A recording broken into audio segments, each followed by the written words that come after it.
قبلہ شاہ صاحب ارشاد فرمائیے کہ ایک سے زائد نکاح کی اجازت یا ضرورت کیا مسئلہ ہے اس کا شرع؟ اب صاحب جی، خواتین کی غیرت اپنی جگہ رہی، جی شرع اس غیرت کو جو محبت خاتون کو اپنے شوہر کے ساتھ ہوتی ہے نا، وہ اپنی جگہ رہی، اس سے انکار نہیں ہے. صحیح، لیکن ہمیں یہاں مقصود ہے نبی پاک صلی اللہ علیہ وسلم کی شریعت کا حکم ارشاد فرمانا. بہت اچھا. اور یہ بات جو ہے ناظرین میں جو خواتین ہیں ان کو بھی سن لینی چاہیے. شرع کا جو حکم ہوتا ہے نا، شرع کا حکم یہ کبھی بھی درایت کے عقل کے خلاف نہیں ہوتا. ایک تو اس کی نقل رہ گئی نا، بے منقول ہوا، اللہ اور اس کے رسول کے بارگاہ سے آگے منتقل ہو گیا، وہ اپنی جگہ رہا. لیکن یہ شرع کا دستور کبھی بھی درایت کے خلاف بھی نہیں ہوتا. اور اگر درایت کے خلاف آ جائے نا تو ایسی صورت میں اس کے رد کے احتمالات ہوتے ہیں. لیکن قرآن عزیز کا حکم تو آپ رد نہیں نہ کر سکتے. قرآن عزیز کہتا ہے فَانْكِحُوا مَا طَابَ لَكُم مِّنَ النِّسَاءِ مَثْنَىٰ وَثُلَاثَ وَرُبَاعَ. اب اس پر میں آپ کو عرض کرتا ہوں، بلکہ ہمارے ہاں پیچھے قانون بھی بنا، ابھی بھی ہے، کہ اگر کوئی شخص دوسرا نکاح کرنا چاہتا ہے تو اس کو اپنی پہلی محترمہ سے اجازت لینی پڑے گی. صحیح. قانون اپنی جگہ رہا، قانون پر کلام نہیں. لیکن شرع کی نظر میں جس وقت ہم اس اصول کو پیش کریں تو شرع اس کو قبول نہیں کرتی، اس لیے کہ اللہ رب العالمین جل وعلا نے پہلا دستور دیا الرجال قوامون علی النساء. مرد حاکم ہو کر یہ نگران ہیں، قیم ہیں عورتوں پر. اللہ نے ان کو فوقیت عطا فرمائی ہے. نمبر ایک، آپ جس کو فوقیت دی گئی ہے اس کو کہہ رہے ہیں کہ وہ اجازت طلب کرے. چلیں اس کو بھی چھوڑ دیجئے، نظر انداز کرتے ہیں، یہ کو ہمارے حقوق کی بات نہیں. بات یہ ہے، دیکھیے وہ بیٹیاں، وہ خواتین مثال کے طور پہ جن کے شوہر انتقال کر گئے، اچھا آگے ان کی اولادیں بھی ہیں، پھر وہ مسائل سارے خود بیٹی کمانے کے لیے تو باہر نہیں نکلے گی نا. اچھا ماں باپ جو ہیں جنہوں نے اپنی بیٹی کا آگے نکاح کیا تھا، ان کا شوہر انتقال کر گیا، تو کیا اب اس کی نسل اگلی جو آ رہی ہے اس کی ضمانت یہ لیں گے؟ یعنی اس کے والدین، اس بچی کے اپنے والدین. یا دوسرا مثال کے طور پہ اگر کسی خاتون کو طلاق ہو جائے، جی طلاق کے بعد وہ خاتون، کیا اس کے لیے جرم ہے کہ وہ کہیں نکاح کر لے؟ اس کی زندگی کا اس کا محافظ کوئی نہیں. اللہ. یا مثال کے طور پہ اس کی عصمت کی، اس کی عزت کی حفاظت کرنے والا، اس کی آبرو کا یا اس کے سر کے اوپر نگرانی کرنے والا اس کا کوئی نہیں ہونا چاہیے.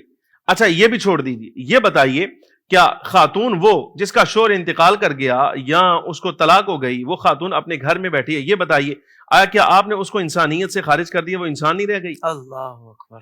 بجائے اس کے کہ معاذ اللہ ثم معاذ اللہ اس مشکل کی وجہ سے اگر وہ گناہ میں پڑی تو جس بندے نے اس کو آگے نکاح کرنے کے لیے روکا یا جو بھی اس کے آڑے آیا، تو ایسی صورت میں وہ بھی گناہ گار ہوگا اگر یہ خاتون گناہ میں پڑ گئی، کیونکہ بہرحال وہ خاتون ہے اور اس کے ساتھ فطری خواہش جو ہے وہ ضرور منسلک ہے. نمبر ایک.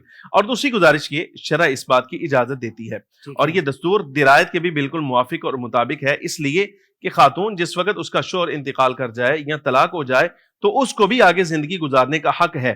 لیکن شرائط قرآن عزیز نے مقرر کر دی ہیں. قرآن شریف کہتا ہے ان خفتم اللہ تعدلوا فواحدہ. اگر تمہیں یہ خدشہ ہو، خوف ہو کہ تم ان میں برابری نہیں کر سکو گے، دونوں کے حقوق برابر نہیں ادا کر سکو گے، تو پھر تم ایک پر ہی رہو، یعنی ایک ہی نکاح، اس سے زیادہ نہیں. حضرت معاذ بن جبل رضی اللہ تعالیٰ عنہ صحابی رسول ہیں، نبی پاک صلی اللہ علیہ وبارک وسلم. یہاں دونوں طرف کی بات کر لینی چاہیے.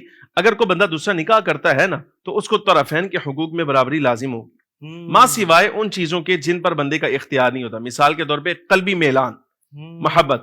مثال کے طور پہ ایک خاتون کی طرف زیادہ ہے، دوسری کی طرف کم ہے، تو چونکہ اس میں اختیار نہیں ہے لہذا اس میں ملامت بھی نہیں کیا جائے گا.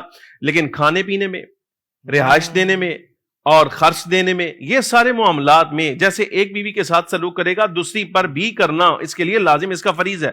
نہیں کرتا تو یہ شرع کا مجرم ہے.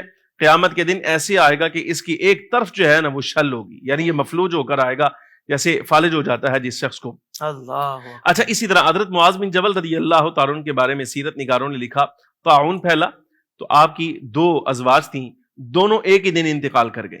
اللہ. دونوں ایک ہی دن انتقال کر گئی. تو جنازہ جب اٹھانے کی باری آئی تو آپ نے ساری زندگی ان میں مساوات کا قانون جو نبی پاک صلی اللہ علیہ وسلم سے سن رکھا تھا پورا کیا. اچھا اب یہ مسئلہ درپیش ہوا کہ جنازہ پہلے کس کا رکھا جائے، یعنی دونوں کا اکٹھا بھی پڑھائیں، اگر الگ الگ پڑھائیں تو پہلے ایک کا پڑھا دیا پھر دوسرے کا، یہ مساوات نہ ہوا. اگر دونوں کا اکٹھے رکھ کے پڑھاؤں تو کس کو اپنے قریب رکھوں، کس کو دیوار کے ساتھ یعنی سمت قبلہ میں رکھوں، یہ مسئلہ کیسے، اگر اس میں بھی کوئی خلاف ورزی نہ ہو جائے.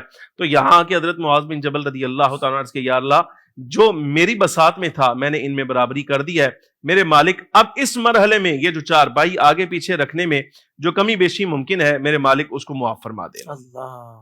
یہ ساری چیزیں پیش نظر رکھنے کے بعد اگر کوئی بندہ نکاح دوسرا کرتا ہے تو شرع اس کو اجازت دیتی ہے. خاتون کو بھی چاہیے یہ اپنا حق جو بنتا ہے وہ اس سے وصول کرے اور وہ اگلی زندگی میں جو قدم رکھ رہا اس پر اعتراض نہ کرے, اور شوہر پر لازم یہ ہے کہ دونوں کے حقوق میں برابری کرتا ہوا زندگی بسر کرے, تو شرع اس کی بالکل اجازت دیتی ہے. یہ تو بہت خوبصورت آپ نے شاہ صاحب شرعی مسئلہ بیان کر دیا ہے. لیکن یہاں ذہن میں ایک سوال یہ بھی آتا ہے کہ آپ نے جیسا کہ بتایا کہ بھائی جو دونوں میں مساوات قائم رکھ سکے, برابر حقوق دے سکے, حقوق کی ادائیگی کر سکے, تو بعض اوقات یہ والی بات وہ شخص بھی کر رہا ہوتا ہے جو ایک کے بھی حقوق ادا نہیں کر رہا ہوتا, یعنی کہ حقوق جی. کی ادائیگی میں وہ کوسوں دور ہوتا ہے, اس کو جی. پتہ ہی نہیں ہوتا کہ بھائی زوجہ کے کیا حقوق ہیں, بچوں کے کیا ہیں, والدین کے کیا ہیں.